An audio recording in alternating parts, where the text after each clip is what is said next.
오늘은 믿음이란 무엇인가라는 제목을 가지고 어제와 동일하게 우리 안진선 목사님 나오셔서 은혜의 말씀을 나눠주시겠습니다. 나오실 때 큰 박수로 환영하겠습니다.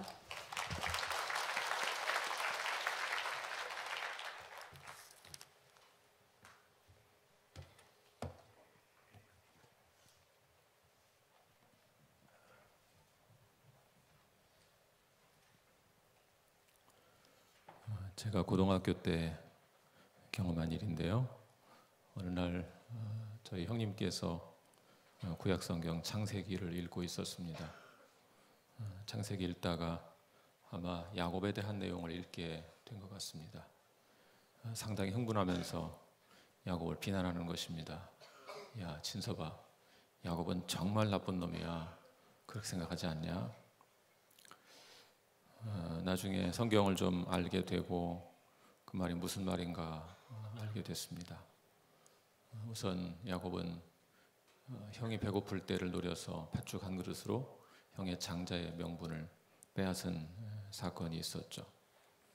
또 나중에 아버지가 돌아가실 때가 가까웠을 때 눈이 어두워진 아버지를 속여서 장자의 축복을 또 빼앗기도 했습니다. 심지어 그 털이 많은 형처럼 위장하기 위해서 염소에 가죽을 붙이고 털을 많이 붙이고 그렇게 아버지를 속였죠. 아버지 이삭이 내가 정말 에서냐 물었을 때 천연덕스럽게 예, 제가 에서입니다. 그렇게 답변하죠. 저는 그 성경의 그 장면을 볼 때마다 그 말이 이렇게 제게는 들립니다. 예, 저는 사기꾼입니다. 이 말처럼 들립니다. 외삼촌 라반의 집에 가서도 재산을 차지하기 위해서 온갖 술수를 다 썼습니다. 결국 밤에 도망을 칠 수밖에 없는 상황이 됐죠. 또 고향으로 돌아오는 길에 에서가 온다는 소식을 듣고 마음에 두려운 생각이 들었죠. 형이 나를 마중 나오는 것일까, 나를 치려고 나오는 것일까, 두려운 마음이 들어서 재산을 두 대로 나누었습니다. 또 머리를 쓴 거죠. 혹시 한 대가 공격을 당하면 나머지 한 대라도 피해야 되겠다. 그렇게 생각을 한 것입니다. 이렇게 본다면 야곱은 저희 형님께서 비난했던 것처럼 정말 나쁜 사람이죠. 온갖 사기를 치고 거짓말을 하고 온갖 술수를 부리며 삽니다. 그런데 인간적인 관점과 성경의 관점은 좀 다른 것 같습니다. 그렇게 인간적으로 본다면 참 나쁜 사람인데 성경은 다른 관점을 이야기하죠. 우선 히브리서 11장에 이름이 올라갔다는 것 자체가 야곱을 믿음의 사람으로 여겼다는 뜻이죠. 히브리서는 야곱의 마지막 모습을 보여주고 그것으로 그의 믿음을 평가합니다. 여러분, 그래서 어떤 사람의 마지막 모습을 보기 전까지는 함부로 평가하는 것이 아닙니다. 우리 인생은 어쩌면 공사 중인 건물과 마찬가지라고 볼 수 있습니다. 아직은 공사가 진행되고 있기 때문에 공사가 완료되었을 때 어떤 모습일지 아무도 모르는 것이죠. 히브리서는 야곱을 하나님의 사람으로, 믿음의 사람으로 묘사합니다. 왜냐하면 그의 인생이 어느 순간에 바뀌었기 때문에, 변화되었기 때문입니다. 오늘 성경은 짧은 한 구절, 오늘 본문이 짧은 한 구절인데요. 짧지만 크게 세 부분으로 나누어서 좀 묵상해 보려고 합니다. 첫 번째 묵상하려는 부분은 믿음으로 야곱은 축복했다 하는 것입니다. 믿음으로 야곱은 축복했다. 구약 성경에 축복한다는 말을 히브리 말로 바라크라고 합니다. 바라크. 그런데 이 바라크가 좀 더 세분화해서 생각하면 그게 세 가지 정도의 의미가 있습니다. 첫 번째는 하나님이 사람을 바라크한다, 하나님이 사람을 블레스한다 이렇게 말할 수 있습니다. 우리말로 번역할 때는 복을 주신다 이렇게 번역합니다. 하나님 우리에게 복을 주신다. 두 번째는 사람이 또 다른 사람을 축복할 수 있습니다. 바라크할 수 있습니다. 이때는 그냥 축복한다 이렇게 번역하죠. 또 세 번째는 놀랍게도 사람이 하나님을 바라크할 수 있습니다. 사람이 하나님을 블레스할 수 있습니다. 그때는 뭐 복을 준다, 축복한다 그렇게 말할 수 없겠죠. 우리가 감히 하나님께 뭘 복을 드리겠어요? 그런 게 아니고 성경에서 시편을 보시면 송축한다, 송축한다라고 번역된 것이 같은 단어입니다. 자, 이 세 가지 중에서 믿음으로 야곱은 축복했다, 이 말은 두 번째 경우에 해당될 것입니다. 야곱이라는 사람이 또 다른 사람, 자기 손자들을 축복한 것이니까, 그래서 야곱이 축복했다는 것은 이 두 번째 경우, 사람이 사람을 축복하는 경우에 해당됩니다. 지금 야곱이 요셉의 두 아들들을 축복합니다. 하나님께서 내 손주들에게, 요셉의 두 아들들에게 복을 주시기를 기도하는 것입니다. 자, 언뜻 생각하면 너무 당연한 거고 자연스러운 일이죠. 손주들을 위해서 기도한 것이니까. 그런데 이것이 야곱의 믿음과 무슨 관계가 있는가 생각해 볼 필요가 있습니다. 여러분, 야곱의 인생을 한번 떠올려 보시면 야곱은 복을 구하는 인생이 아니었습니다. 술수와 능력으로 복을 쟁취하는 인생을 살아왔습니다. 태어날 때부터 형의 발꿈치를 붙잡고 태어났죠. 또 팥죽으로 장자권을 빼앗았습니다. 아버지를 속여서 장자의 축복을 받아냈습니다. 라반의 집에서 사랑하는 여인을 얻고 재물을 얻기 위해 술수와 노력을 기울였습니다. 그런 술수와 노력으로 거부가 됐습니다. 그것이 야곱의 인생입니다. 그러니까 야곱의 인생이라는 것은 하나님께서 주시는 복을 구하는 인생이 아니고 자신의 능력으로 하나님의 복을 쟁취하는 인생, 빼앗는 인생, 그런 인생이었던 것입니다. 그런 야곱이 이제 하나님의 복을 겸손히 구하고 있습니다. 자신의 자손들, 손주들을 위해서 기도하면서 하나님께서 복을 주시기를 간절히 간구하고 있습니다.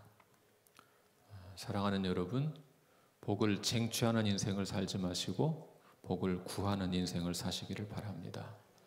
내 힘으로 복을 쟁취하는 자가 되지 말고 하나님께서 주시는 복을 받아 누리는 자가 되시기를 축복합니다. 여러분, 복을 쟁취하는 인생은요, 겉으로 볼 때는 굉장히 근사하게 보입니다. 어느 어려운 집안에서 태어난 사람이 입지전적인 그런 성취를 내면서 대기업 회장이 되었다, 혹은 높은 공직자의 자리에 올랐다, 이랬을 때 그 사람의 인생을 들어보면 굉장히 멋있게 느껴집니다. 어려운 여건에서 어떻게 저렇게 훌륭하게 살았을까, 그런 생각이 들죠. 그렇지만 대부분 그런 경우 내면은 그렇지 않습니다. 늘 쫓기는 인생을 사는 것입니다. 아주 불안하고 아주 피곤한 인생을 사는 것이죠. 여러분, 야곱의 인생을 생각해 보십시오. 어렸을 때 고향을 떠나서 거부가 되어서 돌아왔습니다. 4명의 아내, 또 많은 자녀를 두었습니다. 또 재물도 많이 얻게 되었습니다. 그만하면 성공적인 인생이 아닙니까? 어렸을 때 집을 떠나서 맨몸으로 그렇게 놀라운 역사를 일구었습니다. 정말 성공적인 인생을 산 사람인데 그 심령에는 평안이 없었습니다. 나중에 요셉을 만나러 애굽에 내려가서 바로왕 앞에 섰을 때 자기 인생에 대해서 뭐라고 말합니까? 내가 험악한 세월을 살았습니다. 그렇게 말합니다. 내가 험악한 세월을 살았습니다. 왜 험악한 세월을 살았겠습니까? 복을 누리는 것이 아니고 빼앗고 쟁취하는 인생을 살았기 때문입니다. 그런 사람에게는 항상 원수가 있고 대적이 있게 마련입니다. 야곱을 생각해 보십시오. 에서를 피해서 에서에게 쫓겨서 라반의 집으로 갔다가 라반에게 쫓겨서 돌아오는 길에 에서를 만납니다. 그게 야곱의 인생입니다. 수단과 방법을 가리지 않고 성공만 추구하는 인생은 늘 무엇인가 쫓기는 삶을 살게 마련입니다. 혹시 여러분 가운데 지금까지 그런 방식으로 살아온 분이 계시다면 이제는 인생의 방식을, 삶의 방식을 바꾸시기를 축복합니다. 겸손히 복을 구하는 인생을 살아야 합니다. 내 부족함과 연약함을 인정하고 내 힘만으로는 험한 세상에서 승리할 수 없다는 것을 인정하고 하나님께서 복을 주셔야 승리할 수 있습니다. 고백하며 겸손히 복을 구하는 자가 되시기를 바랍니다. 우리가 두 번째로 좀 묵상할 것은 요셉의 가가들에게 축복했다 하는 부분입니다. 요셉의 가가들에게 축복했다.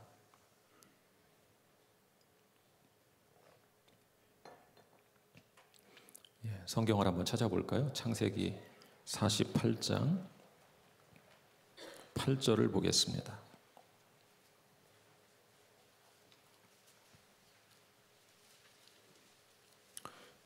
히브리서는 구약을 배경으로 하고 있기 때문에 구약을 좀 연결해서 볼 필요가 있습니다. 창세기 48장 8절.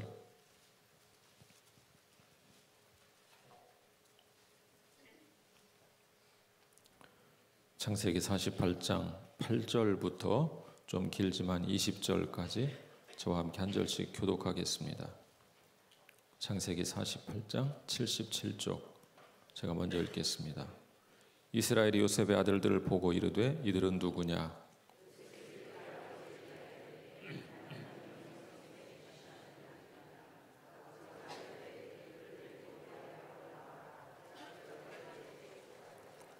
이스라엘의 눈이 나이로 말미암아 어두워서 보지 못하더라. 요셉이 두 아들을 이끌어 아버지 앞으로 나아가니 이스라엘이 그들에게 입맞추고 그들을 안고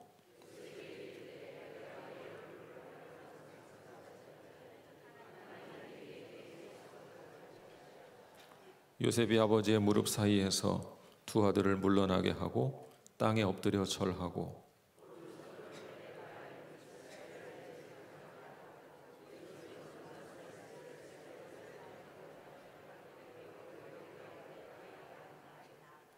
이스라엘이 오른손을 펴서 차남 에브라임의 머리에 얹고 왼손을 펴서 므낫세의 머리에 얹으니 므낫세는 장자라도 팔을 엇바꾸어 얹었더라.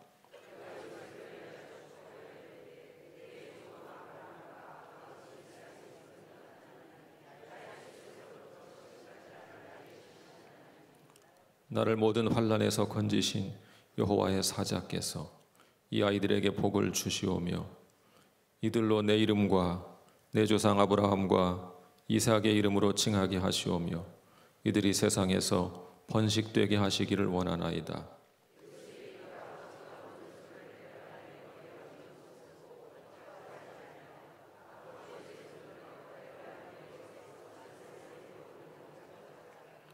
그의 아버지에게 이르되 아버지여 그리마옵소서 이는 장자이니 오른손을 그의 머리에 얹으소서 하였으나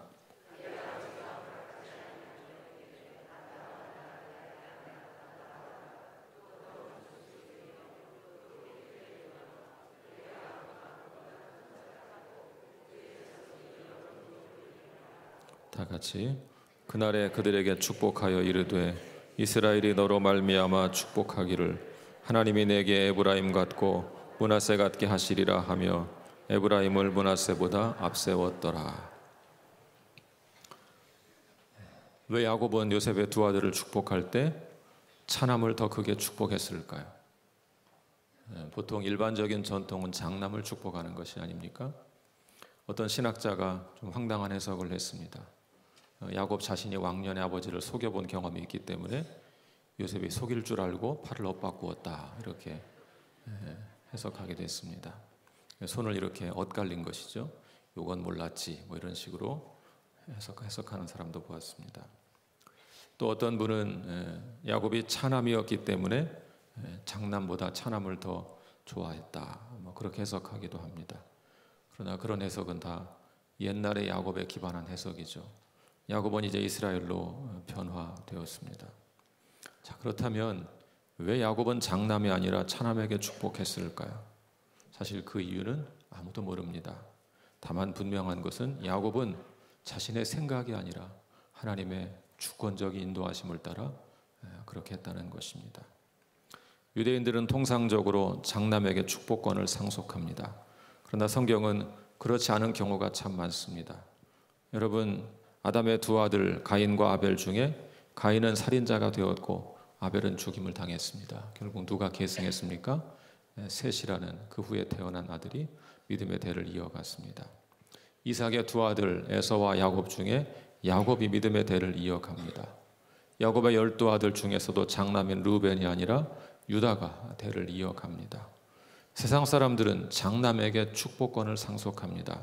그렇지만 하나님은 하나님의 주권대로 하나님의 뜻대로 하십니다. 야곱은 그런 하나님의 주권을 따라 므낫세가 아닌 에브라임을 더 크게 축복한 것입니다. 여러분, 믿음이란 무엇입니까? 믿음이란 내 뜻대로 살지 않고 하나님의 뜻대로 사는 것입니다. 내 의지를 따라 살지 않고 하나님의 의지를 따라 사는 것입니다. 내 주관대로 살지 않고 하나님의 주권대로 사는 것입니다.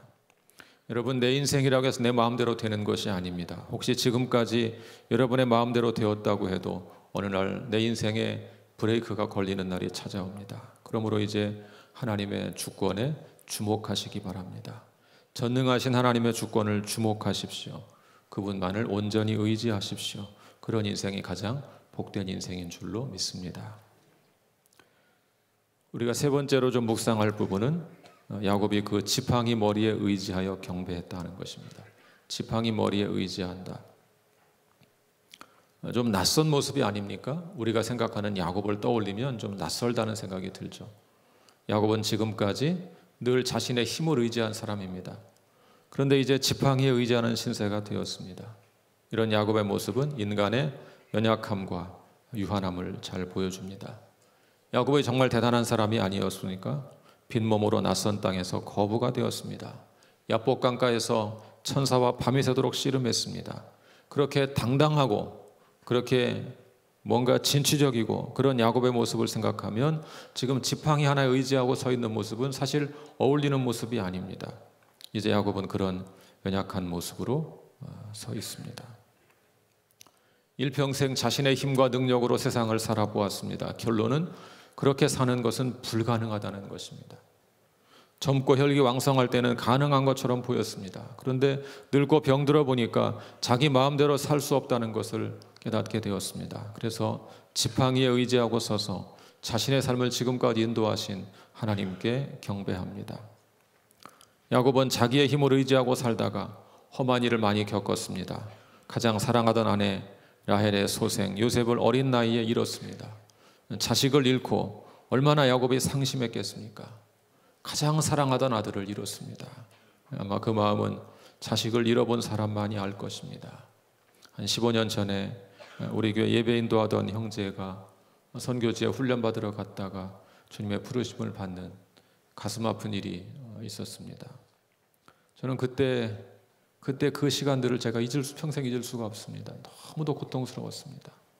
특히 제가 교회를 대표하는 담임 목사로서 부모님을 찾아가서 그 사실을 말씀드릴 때 그 충격으로 절규하고 오열하던 모습을 잊을 수가 없습니다.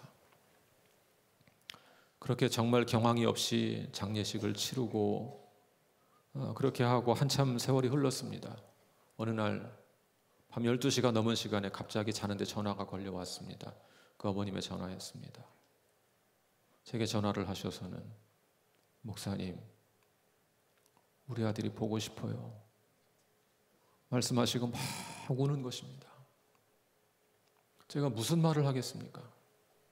저도 그냥 집사님 하고 이름만 부르고 그냥 같이 전화통화 잡고 한참을 울었습니다.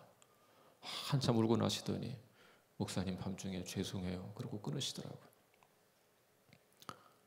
아무 말 하지 않아도 그 마음이 느껴지지 않습니까? 자식을 잃은 고통을, 그 어미의 고통을 누가 알겠습니까? 야곱은 그렇게 어린 자식을 잃었습니다.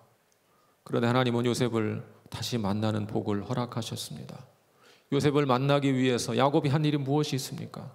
천하의 야곱도 자식들에게 속아서 요셉이 죽었다고만 생각했습니다. 만약 살아있다고 생각했다면 어디든 찾아갔을 것입니다. 근데 죽었다고 생각했으니까 아무것도 할 수 있는 일이 없었습니다. 그런데 그런 요셉을 다시 만났습니다. 전적인 하나님의 은혜라고밖에는 설명할 길이 없습니다. 그런데 하나님은 그의 아들들, 결국 손자들까지 보게 하셨습니다. 그런 하나님의 은혜를 생각하며 감격합니다. 그래서 손자들에게 축복한 후에 지팡이 머리에 의지하고 서서 하나님께 경배합니다. 하나님, 모든 것이 당신의 은혜입니다. 이런 마음의 고백을 드리는 것이죠. 야곱은 분명히 변화되었습니다. 과거에는 자신을 의지하고 살았다면 이제는 하나님만 의지하는 사람으로 변화되었습니다. 언제 이렇게 야곱이 바뀌었을까요? 여러분, 야곱의 인생을 결정적으로 바꾼 사건, 어떤 사건이 잘 아시죠? 야복강가에서 천사와 씨름했던 사건입니다. 한번 잠깐 찾아볼까요? 창세기 32장.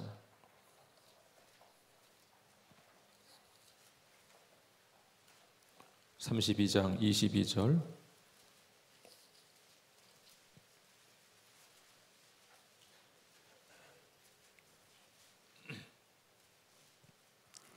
32장 22절부터 28절까지 또 한 절씩 교독하겠습니다. 제가 먼저 읽겠습니다. 밤에 일어나 두 아내와 두 여종과 11 아들을 인도하여 약복 나루를 건널세.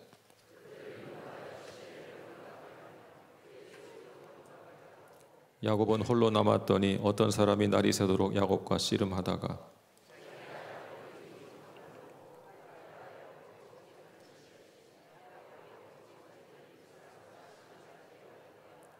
그가 이르되 날이 새려하니 나로 가게 하라.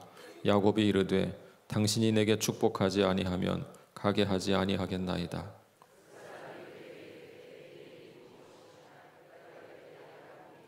다 같이. 그가 이르되 내 이름을 다시는 야곱이라 부를 것이 아니요 이스라엘이라 부를 것이니 이는 내가 하나님과 및 사람들과 겨루어 이겼음이니라.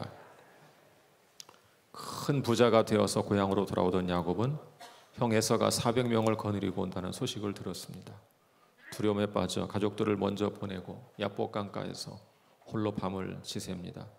그 밤에 어떤 사람과 밤이 새도록 씨름을 하게 되었습니다.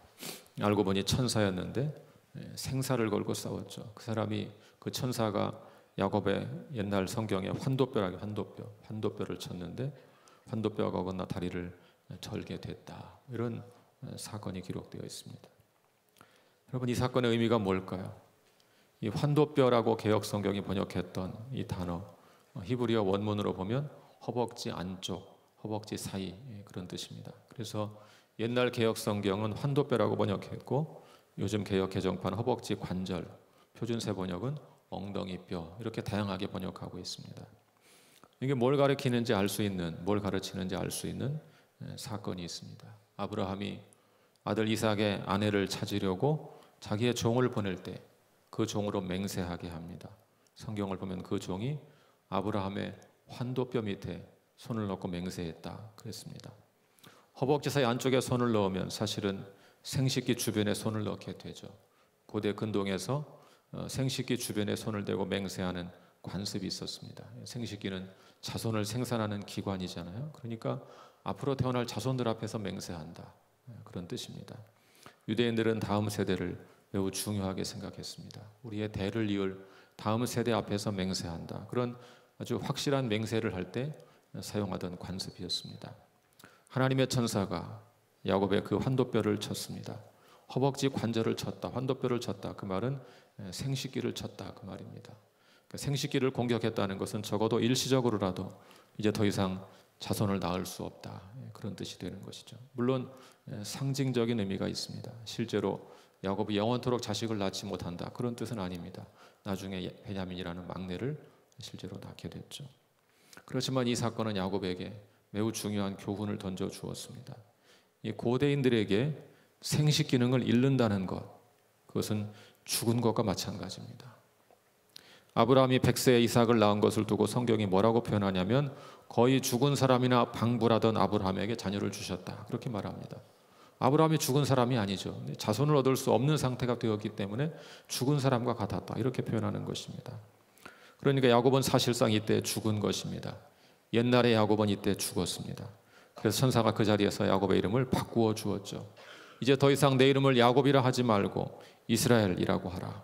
이스라엘, 직역하면 하나님께서 싸우신다, 의역하면 하나님과 겨루어 이겼다, 그런 뜻이 됩니다. 여러분 한번 생각해 보십시오. 야곱이 하나님과 겨루어서 이겼습니까? 사실은 하나님의 천사와의 씨름에서 야곱이 졌죠.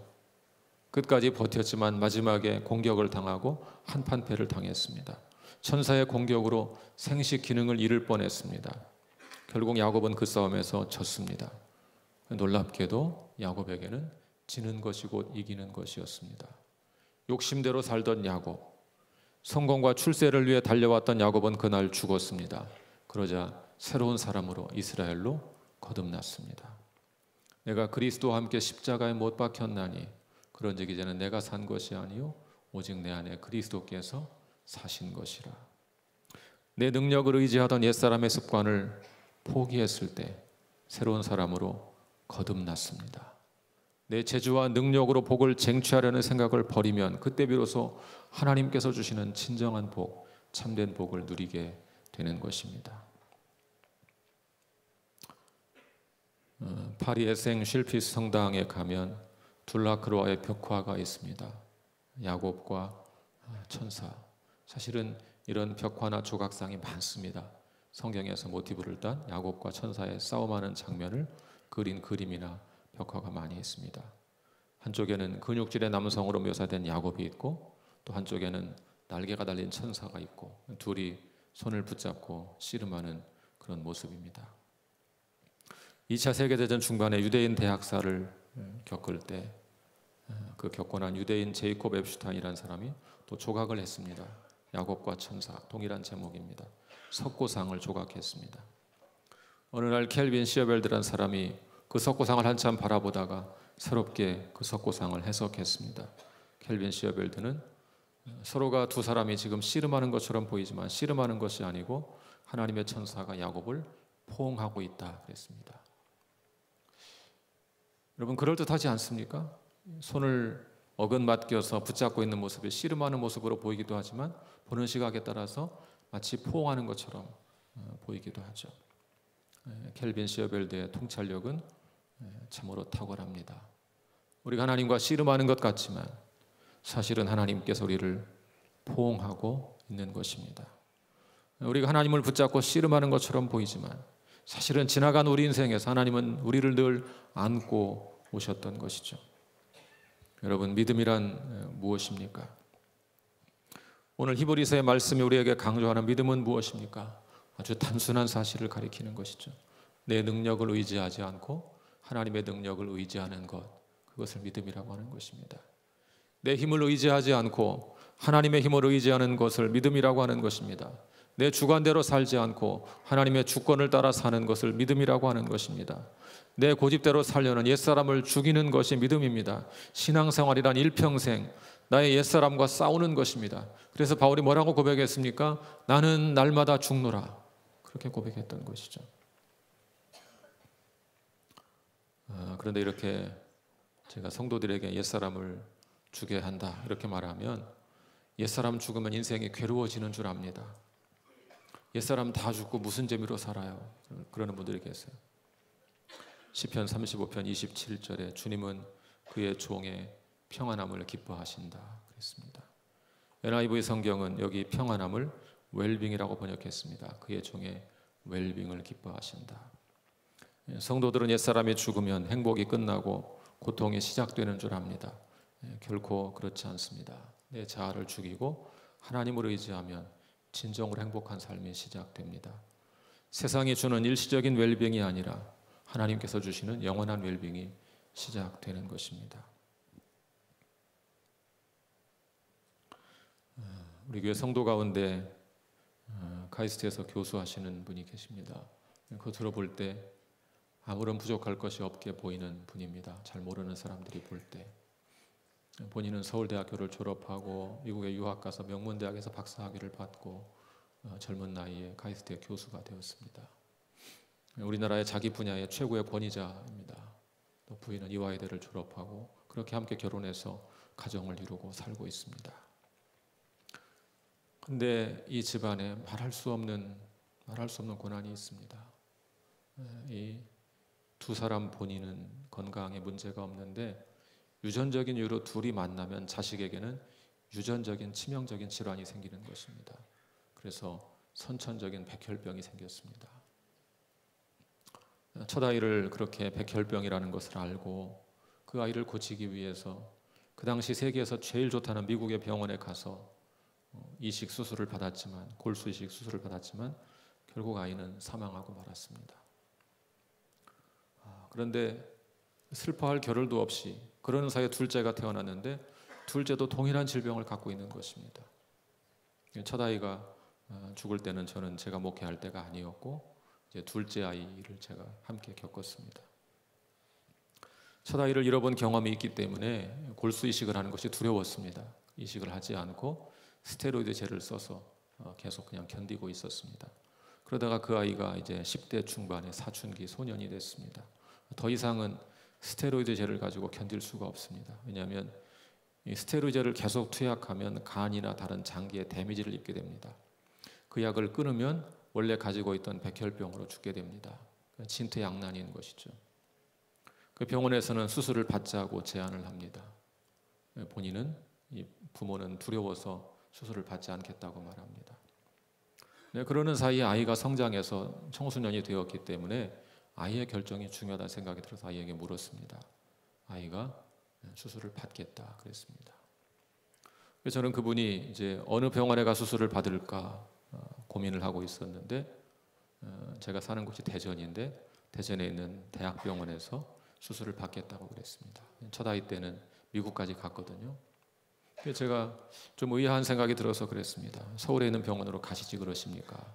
말씀을 드렸더니 그분이 제게 이런 고백을 했습니다. 목사님, 제가 첫 아이를 살려보려고 미국까지 갔지 않았습니까?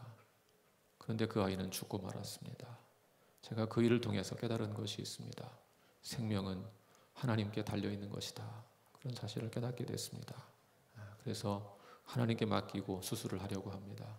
대전에서 수술하는 이유는 우리 성도들이 가까이에서 있는 곳에서 이곳의 성도들의 기도를 받으며 격려를 받으며 그렇게 함께 이 과정을 견디고 싶어서 이런 결정을 내렸습니다. 그렇게 고백하는 것입니다. 그리고 이제 그 아이는 병원에 입원을 하고 수술을 받게 됐습니다. 제가 수술을 시작할 때부터 성도들에게 선포를 했습니다.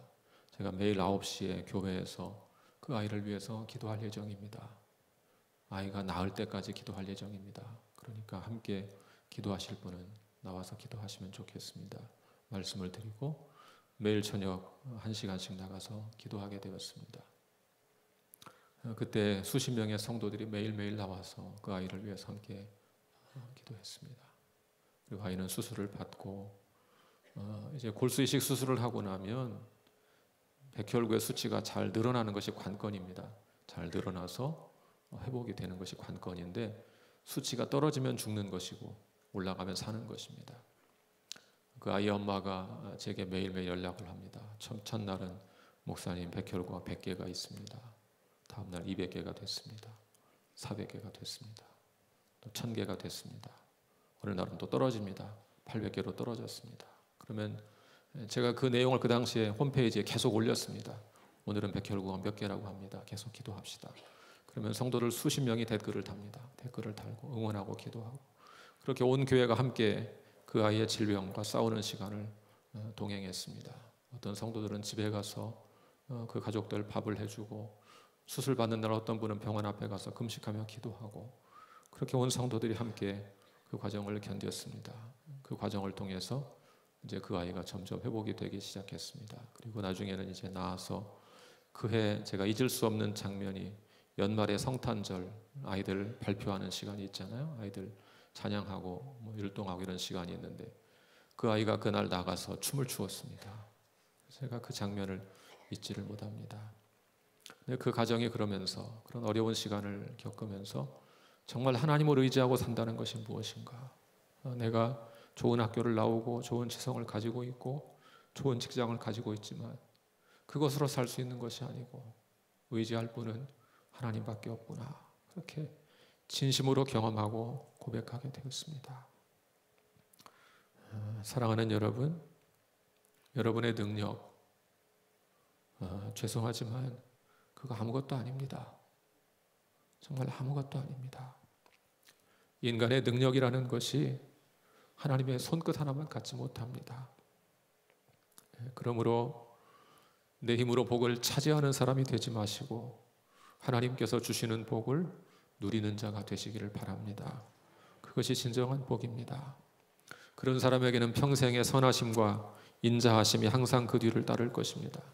그런 인생은 사망의 음침한 골짜기를 걸을지라도 해를 두려워하지 않습니다. 왜냐하면 하나님께서 함께 하시기 때문입니다. 주님의 지팡이와 막대기가 그를 지키시기 때문입니다. 여러분, 자신을 의지할 것이 많은 사람일수록 이 문제와 치열하게 싸우셔야 합니다. 제가 목회하면서 보니까 자기를 의지할 것이 많은 사람들이 신앙이 잘 성장하지를 못합니다. 하나님께 굴복하지 않기 때문입니다. 제가 목회하는 곳은 대덕연구단지 주변입니다. 저희 교회는 박사학위를 가진 분들이 그냥 널려 있는 교회입니다. 지역적으로 그렇습니다. 연구단 연구원들이 많기 때문에 그런 분들이 많습니다. 제가 그분들에게 자주 또 이런 문제를 도전합니다. 자기를 의지할 것이 많은 사람일수록 이 문제와 싸워야 합니다. 우리에게는 죄악된 본성이 있습니다. 내 힘을 의지하고 내 능력으로 살려는 죄악된 본성이 있습니다. 그것과 싸우셔야 됩니다. 제가 말씀을 드립니다. 왜냐하면 하나님께서 도우시는 인생만이 진정으로 영원한 축복을 누릴 수 있기 때문입니다. 사랑하는 여러분, 믿음이란 무엇입니까? 내 생각, 내 능력, 내 주관 다 내려놓고 이제는 예수님 한 분만 의지하고 사는 것입니다. 그것이 믿음입니다. 제가 아직 나이가 많이 먹진 않았지만 점점 인생을 살고 나이를 먹고 또 성도를 돌아가시는 분 경험하고 이런 일을 겪으면서 늙어간다는 것, 죽는다는 것이 남일처럼 보이지 않습니다. 어느 날 우리에게도 그런 날이 찾아옵니다. 내가 무엇을 할 수 있습니까? 이 땅에서 아무리 많은 학문을 쌓았던들, 아무리 많은 재물을 가졌던들 죽음 앞에서 무엇을 할 수 있습니까? 여러분, 그러므로 내가 뭔가 할 수 있는 것처럼 살지 마시고 내 인생의 주인이신 예수님 한 분만 믿고 의지하며 살겠습니다. 그렇게 고백하며 그분을 따라가는 그런 복된 삶을 사시기를 바랍니다.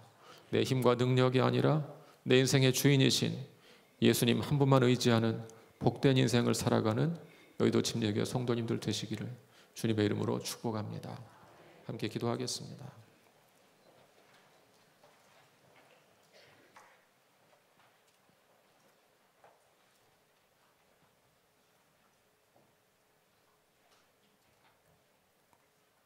우리 한번 잠시 합심해서 기도하고 제가 마무리 기도하는 시간 갖겠습니다. 같이 기도하겠습니다. 자신의 인생을 돌아보시며 주님 야곱처럼 저도 나를 의지하는 생각을 내려놓고 주님 의지하며 살도록 도와주십시오. 그렇게 내 인생 변화될 수 있도록 도와주십시오. 우리 같이 기도하겠습니다. 하나님 아버지, 오늘도 말씀으로 일깨워 주셔서 감사합니다. 주님 나를 의지하는 인생, 하나님 한 분만 의지하는 인생, 그런 인생을 살아갈 수 있도록 하나님 도와주시고 인도하여 주시옵소서. 주님 나를 의지하는 생각을 내려놓게 하시고 주님 한 분만 온전히 의지하는 인생을 살아갈 수 있도록 하나님 역사하여 주시고 인도하여 주시옵소서. 감사합니다.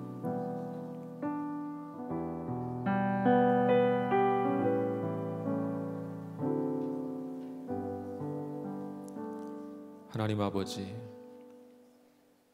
저희에게는 내가 가지고 있는 그 알량한 지식과 그 알량한 능력을 의지하여 살고자 하는 죄악된 본성이 있음을 고백합니다.